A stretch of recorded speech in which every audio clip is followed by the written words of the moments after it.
And with that, I want to welcome David Mead with the Australian Institute of Marine Science to talk about a project at a very different scale of work that the work that RRAP and the Reef Restoration and Adaptation Program in Australia is doing.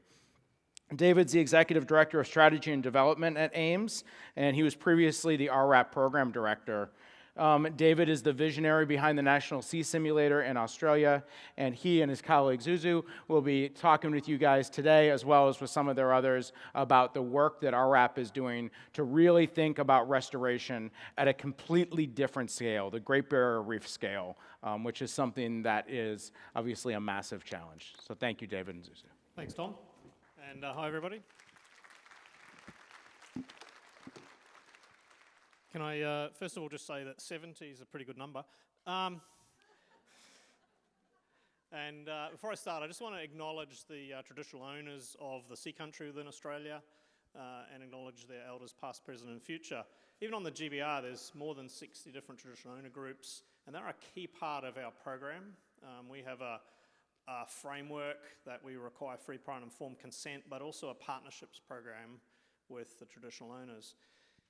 And, you know, RRAP, just a very brief introduction to RRAP, then we are going to dig into a little bit of detail today. You know, it was established to start seeing if we could develop a toolkit of new methods to help the Great Barrier Reef effectively survive climate change. You know, all of the contexts around the world are quite different. In Australia, Great Barrier Reef's pretty well managed, right? And it's actually very resilient still. It's 3,000 reefs. It's thousands of square kilometres of coral.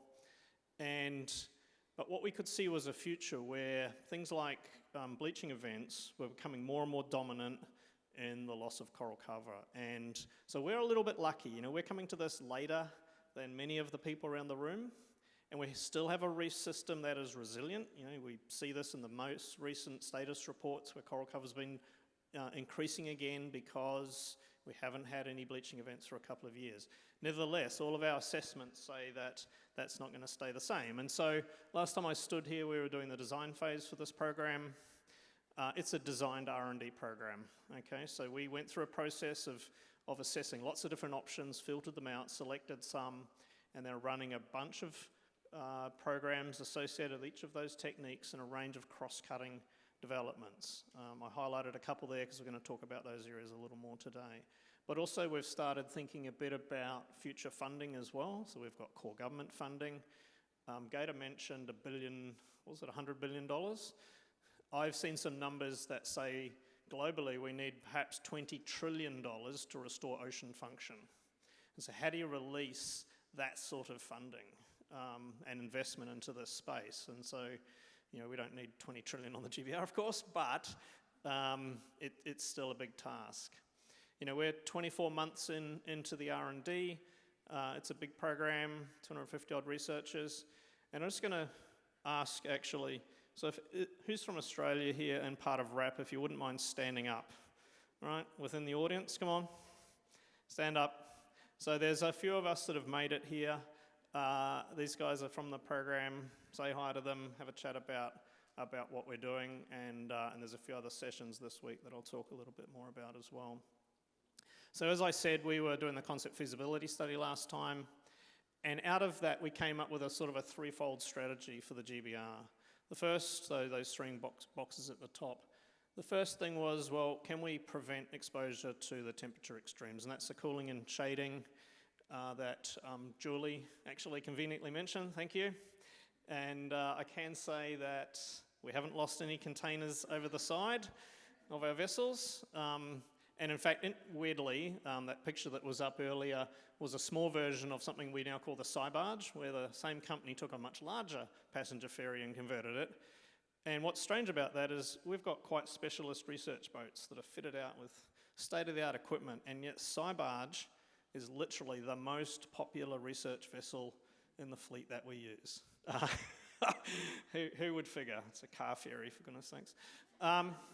Second part of the plank of this is to assist the system to adapt to climate change. Something the scale of the GBR, if we wait until it's degraded and we have to restore it, is just the impossible task.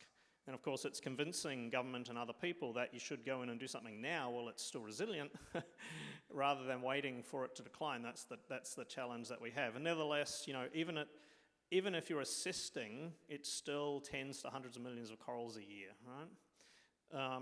And of course, we're also working on areas though to reseed degraded reefs and stabilize, particularly with sort of biogeochemical type methods.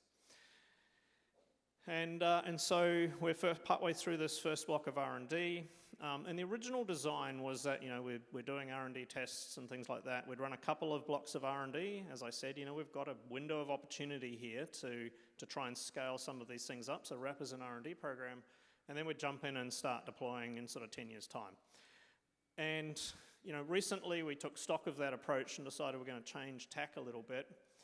And we've set ourselves some deployment goals, and we've got funding for some initial, I call them pilot scale, but they're quite large, in 2025. And so we've now refocused the program. We're not giving up on those longer term goals. Those are still running in the background, but whole parts of the program are now focused on starting to put things in the water at scale in 2025. And that, of course, forces you to start thinking about training, about transfer, about what's the industry that's establishing to do this. And our goals are quite lofty, so 2 million corals a year for 5 years, so that's 10 million corals over 5 years, measured as survivors at 1 year of age. Half of those with an improved phenotype to bleaching. And there's a talk a little bit later this week from Ken Anthony, who couldn't come. He's not been all that well lately, but it's by video. And he'll give a bit of a talk about some of the modelling and the impact that we're doing. But we feel that that's enough to kind of have an ecological impact on 2 to 5 small reef clusters. So this is an example of more reef out off Cairns. It still has about 50 square kilometres of coral on it, right? So it's still a reasonable reef system. But we're going to pick a number of these sites or locations and start that process of deploying. And it's based around a couple of different methods. Peter Harrison is here. He's got a talk on this today. Larval restoration will be a big part of this, both at the sort of scale that you can see up there on the picture with large vessels, large ponds, and a range of quite sophisticated deployment technology. So this is where you collect larval slicks, you hold them until they're ready to settle, and then you disperse them into areas that are recruitment limited. And parts of that program are looking at autonomous systems to do that dispersal, for example. But at the other end, this is the third year we're running this now, and we have an offshoot program that's taking that technology and rolling it out to locals. And so there's a program called Boats for Corals, and so each season we're training up additional people. But these are the types of things that we will ramp up in 2025. The other method, of course, is aquaculture. And that's a picture of the National Sea Simulator. At the moment, we're in the process of expanding it, so we're making it twice as large. And part of that will be set up as a prototype aquaculture facility for shifting some of that technology out. But we've done some designs, and if I can find the money to do this, developed some portable systems that take the same technologies that, in fact, Zuzu's going to talk about in a minute, and package them up in a way that allows smaller communities to use them. So we are starting to, Gator talked a bit earlier about some of the scale sort of things and the types of people that you need to engage in this. We're trying to hedge our bets a little bit. Part of this is aimed at kind of, for-profit industries being set up to establish restoration industries, and part of it's about engaging in the community side of things. And all of this is driven by driving for impact, right? I mean, our goal here is impact. I think a few of the speakers earlier talked about, why are we doing this? Well, it's not to put corals on the reef, of course. It's for the value that they provide, the cultural value, the social value, the economic value to local communities. And so, we're trying to take those people along on that journey. So we're just going to change tack a little bit. And I'm going to hand over to Mohammed. Mohammed's a benthic ecologist, and he's actually leading the aquaculture program within the Restoration and Adaptation program. And his real name's not Zuzu, it's Mohammed. But quite frankly, until quite recently, I didn't know that, because we all call him Zuzu.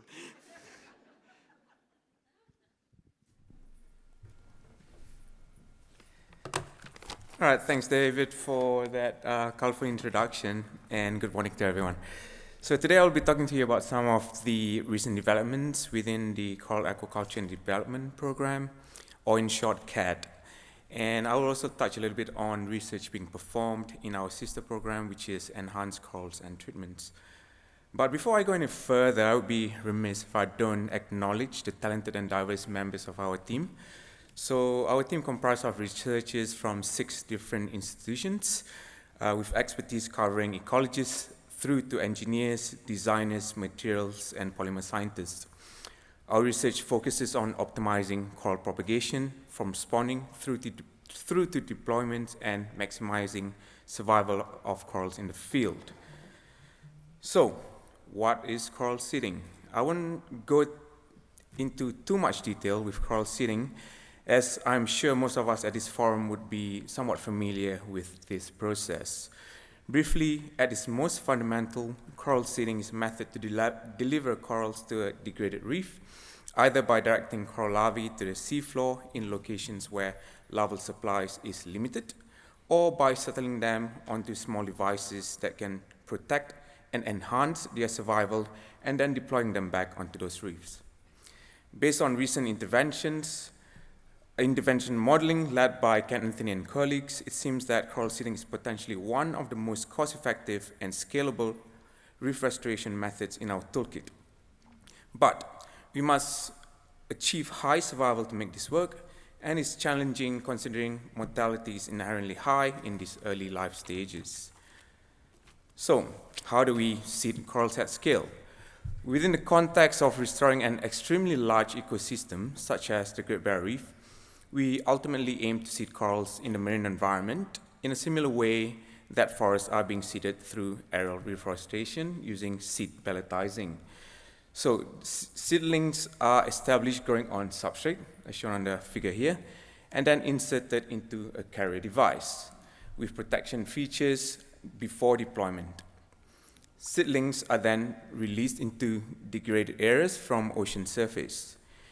Importantly, remote sensing can be used to guide the seeding, but we need data to guide strategic decisions for what and where to deploy, and we also need to be able to reliably produce large numbers of corals for deployment. So we are developing an aquaculture production process to do this.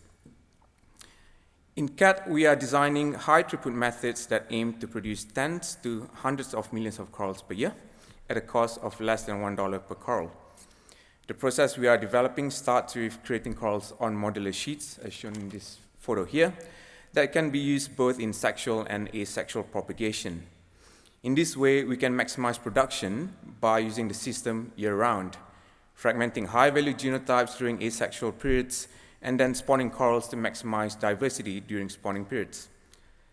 Those sheets are then transported to site in self-contained systems. The sheets are processed, and devices are assembled with coral modules and deployed from the surface in a tech-guided manner. Finally, those devices are then wedged into the reef and eventually cemented with new corals. It is important to note here that we do not want to create lab-adapted or domesticated corals, so the production process keeps these corals in the system for a very short time as possible to retain maximum diversity. This approach will also logically would keep costs down. Interestingly, what we have also seen is that we are getting the highest survival in the very early deployments, which suggests that this is feasible to do. In the next slides, I will talk a little bit more about our advances so far in our research program. So through our research at AIMS and also in RRAP, we have worked on 52 coral species across 9 taxonomic families to date. This table shows whereby green cells indicate the aquaculture cycle we have been successful in developing. And in orange, where work is currently in progress, we have had the most success in rearing corals in the Acroporidae and Merulinidae, from broodstock holding through to spawning and grow out. Fieldwork is currently undergoing to collect data on post-settlement survival across broad taxonomic groups. Cells that are currently blank represent areas that we will be developing in the next few years. While the past 2 years of RRAP has been focused on diversifying, in the next coming years we'll be focusing our efforts on upscaling techniques and technologies. One of the significant breakthrough for upscaling is the development of the coral autospawner, as shown in this image here. This system was designed to hold several colonies of corals in the spawning tank. In the spawning tank, which skims and concentrates gametes into an external 70-liter tank. Optimum sperm concentrations for fertilization in this external tank is automatically controlled using inline turbidity sensors and also solenoid valves, as shown here, and enables the early fertilization of embryos at high densities in a dynamic tank environment. Unlike traditional fertilization methods, which typically performed using slicks at the surface. With this system, we have been successful in producing up to 1 million Acropora embryos and 2 million in non-Acropora species in 70-liter volumes, with fertilization success of more than 90%. Most importantly, the system allows for significant time and labor savings, thus reducing the cost of production. To optimize larval settlement across a broad range of coral taxa, we investigated salmon queues from 15 crusted coralline algal species, or CCA in short, on the settlement of 15 species from 5 different coral taxonomic families. Here, we found that there were some species-specific pairings between the CCA inducers and coral species. Importantly, the CCA titanoderma and Lithophyllum kochianum, that are shown in the red boxes here, are highly inductive across most of the coral species tested, with mean settlement to the CCAs of around 80%. This information is highly useful, as these optimum algal and coral pairings could be utilized to increase the success of larval settlement to generate healthy spats. Further investigations are currently underway to assess the active chemistry responsible in Titanoderma tessellatum for inducing larval settlement, with the aim of future application of these cues onto settlement substrates.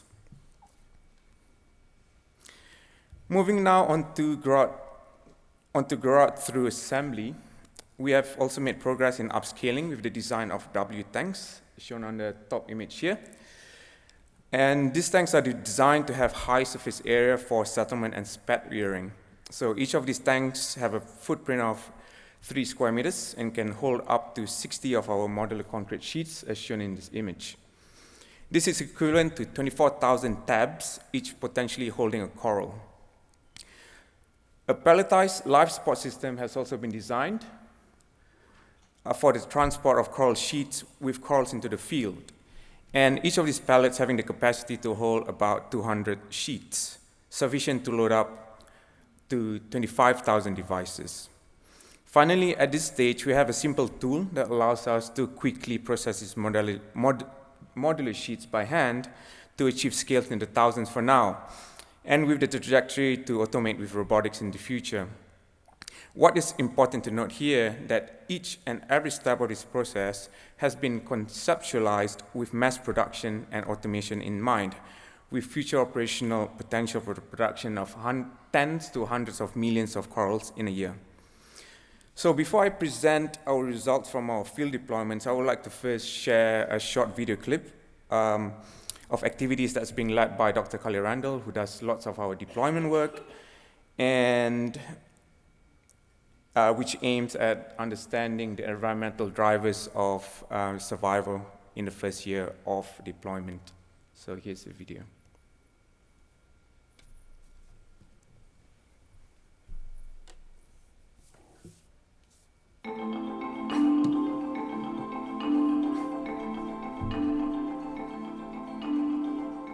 So one of the big impediments to coral reef recovery after a disturbance event is the survival of those really small coral larvae that are the early life history stages right after coral spawning. So in nature, less than 1 in 1,000 or maybe even 1 in 100,000 will actually survive to adulthood. And so if we're going to use coral seeding for reef restoration in the future, we really need to find ways to improve those survival rates of the corals that are put out into the field so that they can overcome that, what we're calling a bottleneck in the recovery process. One of the things that we're trying to better understand is what drives coral survival in that first year of life and how that differs amongst environments and amongst species.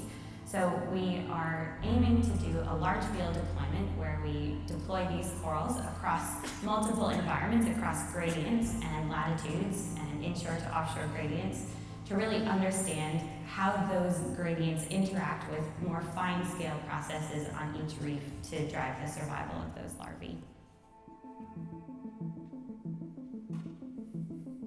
The mortality rate is really high because when they're so small, predation rate is really high, so there's a lot of fish that might accidentally graze them off the reef when they're just having little bites of something around the reef, but then they accidentally graze off these recruits. And then they also get very easily overgrown by all sorts of other macroalgae that grow around them, or by crustose, coralline algae, because they're just not very big, they're not very competitive, and only when they reach a bigger size, they start to be able to compete with all these external drivers.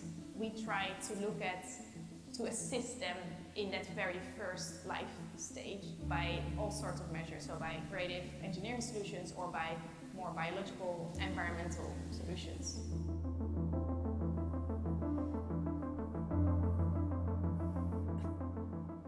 So the field work that we're undertaking now is really aimed at trying to understand the who, the what, and the where of coral deployment and coral seeding interventions. So this will allow us to optimize the coral species and the coral devices that we're using to fit the environment that is receiving those corals, to basically give us the best bang for our buck with the restoration that we're attempting. Well, really, we only have one chance a year to do the coral spawning work because they spawn by the lunar cycle once a year in their mass spawning event. And so that keeps us going through the long and late nights, and 14 nights after the full moon, we're still here spawning, but that keeps us motivated and energized, and because we feel that there's time pressure. Global warming is happening, the reef is experiencing disturbance events frequently, and we need to find solutions quickly so that we can address this problem.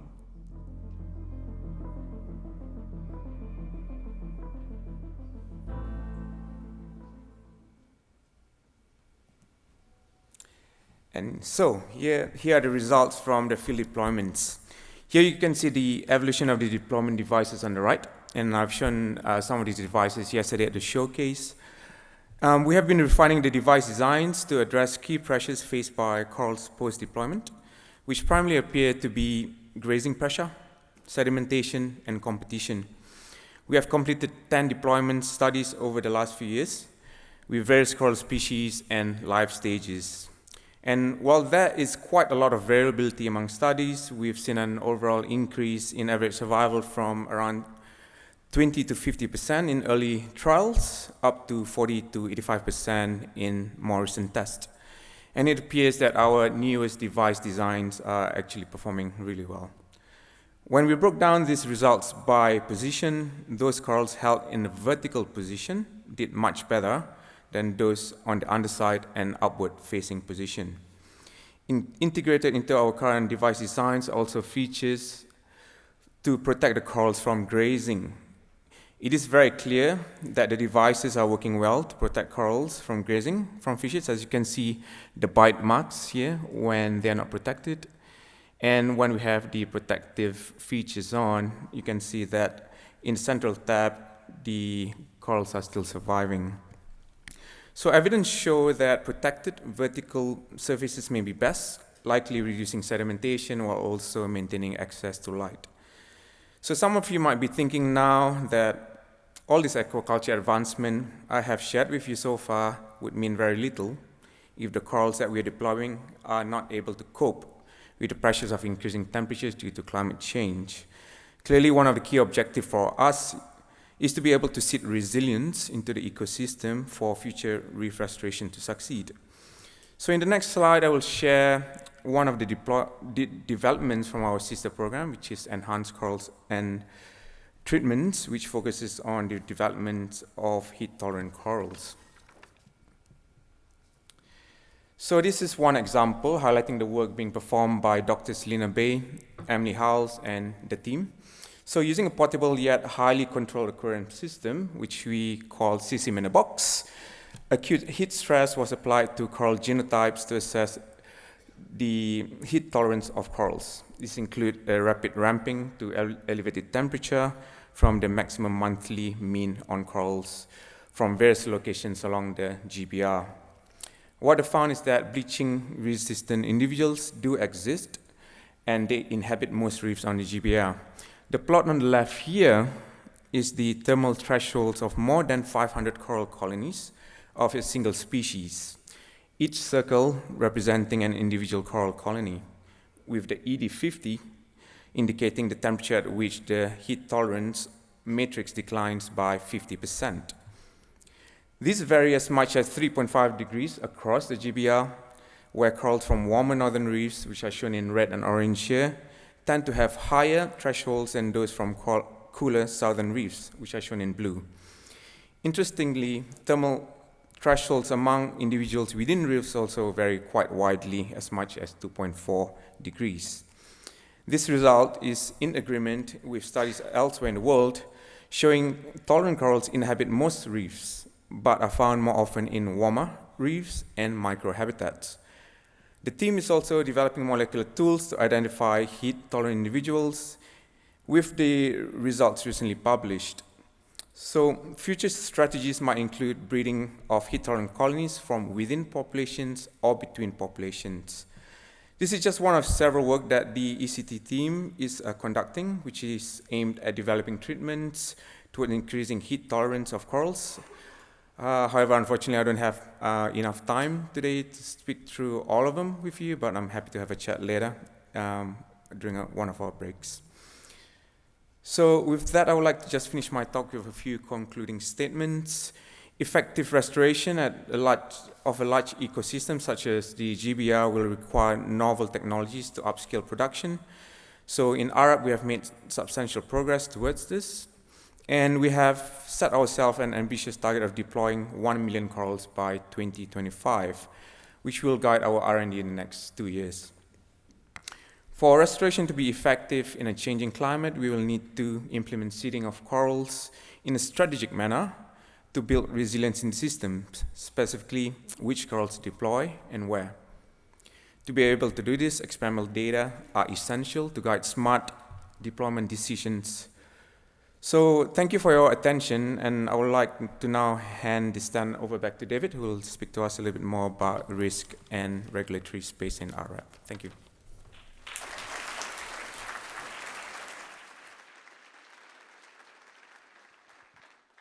Yeah, thanks, Suzu. And one of the things you probably picked up on there is that clearly I don't like divers because we're trying to do all of this without putting people in the water.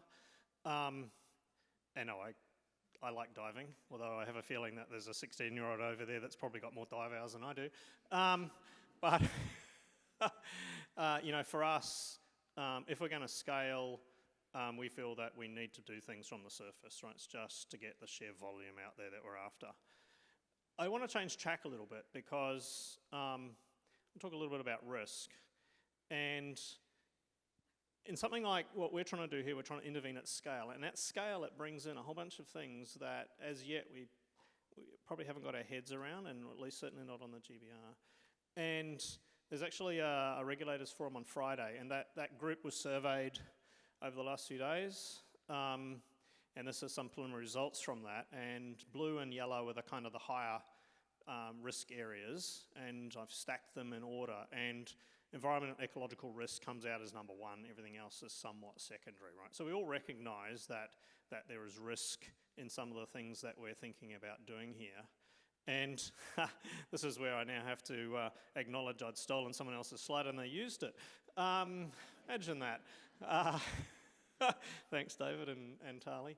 And I put this slide up because, you know, we're doing a lot of stuff down here. The goals on the GBR are at this end. So we're talking about ecosystem processes, and we're talking about modifying those or playing into those ecosystem processes, and that has the potential for risk, particularly for something like the GBR that's actually still functioning and still resilient as it stands, right? And so we've got to be careful that we don't do things that actually make it worse, particularly things that, you know, might take 2 or 3 coral generations before you see the impact of the action that you are taking. So care is required. But of course, the do-nothing option is not risk-free either. This is the current status of the coral reefs globally, the GCRMN report.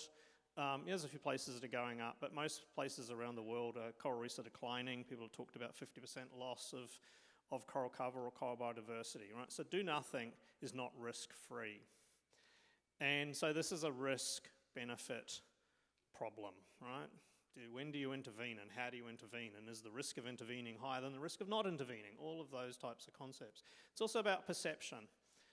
And you know, you're standing on the river, you look across and you go, oh, I'd like the grass is greener, and you're a marine scientist and go, oh, I know those sharks, they won't eat me, I'll just jump across, right? And you get a bit more incentive. There's a bushfire coming along and you go, oh, I definitely want to jump across that river now. And then you go, oh, and look at that, you know, there's something nice to eat on the other side. I'm absolutely going now. And then a fire truck turns up and you realize they're going to put the fire out and you go, oh, maybe I shouldn't take the risk, you know. It's about perception, right? Everybody has different perceptions. Traditional owners have cultural perceptions of risk. A tourism operator who's doing things and it's about money and a business, it's a financial perception. There's a social perceptions. So you need to look at all of these things. And I guess I just want to highlight a few things that we're doing within RRAP to try and tackle this, right? The classic adaptive learning, okay? You guys know this stuff in spades. You start in a petri dish, you do stuff in a lab, you do very controlled experiments in the field and you progressively grow them, and that's a nice feedback loop. That's good for assessing certain types of risks. Other types of risks are a little bit trickier. What about a weedy coral, right? So I put something out there that's got a phenotype that just makes it a great survivor. And I'm going, yeah, I think 2.5 degrees into the future is going to play out. I've done my modeling and it says, yeah, that if I do that in 2 or 3, 15, 20 years' time, you know, there'll be potentially some upside there that it's helped sustain some coral cover. Maybe not the diversity, because it's one species I was putting out there. Or it might not work, of course, that's always an option. And you go, oh, that's good. But then you go, oh, but what happens if a clever engineer comes along and magically identifies, you know, creates a vacuum cleaner that sucks CO2 out of the atmosphere and creates house bricks at low cost? And so, you know, 1.5 degrees at the moment, what's that, 0.03% or something probability? It's very remote. But it happens, but you've already put those corals out there, and all of a sudden you've now got corals that are just thriving, and in fact your system is worse off than had you not done anything. Right? But of course that's simplistic because there's a whole bunch of options, even in this simple example. And these things take time to occur, multiple coral generations. And so a big part of RRAP is modeling, okay? So we're trying to build some quite sophisticated, it's not a model, it's models, a framework of modeling to model everything from what's the counterfactual, what might the system do through time, through to starting to identify and understand what some of these risks might look like, and is that real? Is it actually real that I could create a weedy coral, for example, that might perform in that way? So modeling's a second key approach. Third thing that we're doing is that we're clearly building expertise, and one of the things that we're just establishing at the moment is an independent risk panel, and there'll be people in the audience who've actually been invited to be on that panel. So this is a panel of people from around the globe who are not part of RRAP, but are there to have a look and go, you know, have they identified what we think are the key risks? What are the things they're doing to try and quantify those? Does that make sense? And ultimately to start assessing the risk as they see it independently of the program. Because once you get inside a program, you've got to be careful you don't get groupthink and a coalition of the willing and things like that. So that panel is being established, and I think that's quite a good mechanism, and it's something that we'll look to try and extend a bit, I think, as working with other players around the globe. This type of panel we would make available to, for example, the regulators, independently of us, so they have an independent voice. And then collaboration is the fourth point I just want to raise before I finish. And you know, this needs to be a collaboration between scientists and engineers, between stakeholders of all the different types, between the First Nations people and regulators. You know, we can't be in a position that we're kind of just throwing interventions across the fence and going, regulator, please approve, right? The sorts of things that we're talking about are new, quite frankly. Even scientists are undecided about what the risks are for some of the types of things and what the best approach is. How do you expect a regulator to then go yes or no if even we are discussing about, you know, trying to work through these things? And so And in fact, you don't need to be able to read that, but each of those lines is a piece of regulation that covers something occurring on the GBR, and some of the interventions that we're looking at pick up every single of those lines. Right? So we are a fairly well-regulated reef system. And, you know, that's a terrible diagram. I couldn't find one better on the plane on the way over.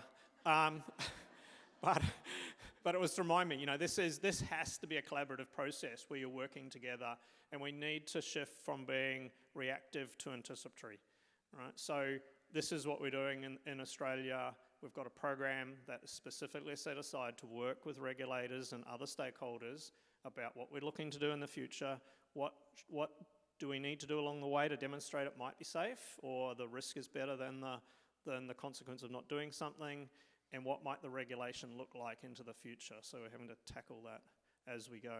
Bit of a plug, there's a regulatory forum this Friday. Up next is Rory to talk about CORDAP. Under CORDAP there's an open call out at the moment, but also we're running a range of scoping studies in order to help identify where CORDAP might invest, and one of those is on risk management. So I guess I'm just going to summarise. Yeah, RRAP as a program, you know, like I said, we're coming to this a bit late in the play, but we are progressing rapidly. It's an amazing team of people. Collaboration is utterly vital, all right? Collaboration within the programs. You know, I think the strength of RRAP is that we have engineers and scientists and social scientists and traditional owners and a whole range of people inside of that, but between programs. You know, we're refocusing on deploying in 2025. That's key to us because that brings in a whole bunch of other players, brings in the commercial world, brings in volunteers, and so that's forcing us to you know, focus on those goals. And I must admit, when I started touting a number for a 2025 goal, I had a lot of hate mail from some of the scientists. We won't be there, we won't be ready. It's a stretch goal, you know, you've got to push yourselves up, but I think in this context. We've got some challenges that are remaining, but, you know, we're starting to, I think there's a belief that we can actually have an ecological impact if we get this right, so. And, well, there was a networking function tonight, but apparently hurricanes got in the way. So, thank you, everybody.